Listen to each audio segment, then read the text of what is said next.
Učitelia z DSA škôl mali možnosť stráviť 3 dní školením v rámci projektu Erasmus Plus v nádhernom portugalskom meste Porto. Školenia sa sústredili na programovanie robotov a obsluhu 3D tlačiarní. Prvý deň sme sa venovali programovaniu v jazyku Python. Tento programovací jazyk je veľmi silný a zároveň prístupný pre začiatočníkov, čo z neho robí ideálny nástroj pre výučbu programovania. Naučili sme sa základné koncepcie a postupy, ktoré nám umožnia vytvárať rôzne aplikácie a riešiť problémy. Druhý deň sme sa sústredili na programovanie robotov určených pre žiakov základných a stredných škôl. Praktická práca s týmito robotmi nám umožnila lepšie pochopiť, ako môžu tieto technológie podporiť výučbu. Robotika je vynikajúci nástroj na rozvoj logického myslenia a riešenie problémov, čo je dnes pre študentov nesmierne dôležité.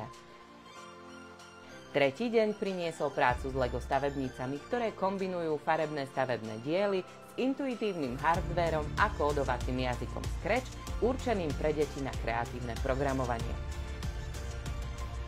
Na záver sme skúmali softvér pre 3D tlačiarne. Naučili sme sa, ako navrhnúť vlastný model a následne ho vytlačiť. Tento praktický zážitok nám umožnil vidieť celý proces od konceptu až po hotový produkt. Tieto vzácne skúsenosti budeme implementovať do našich DSA škôl. Prínosy pre študentov sú v tomto smere obrovské.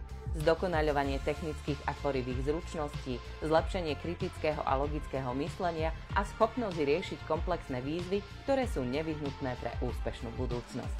Tešíme sa na ďalšie úžasné projekty pod hlavičkou Erasmus+.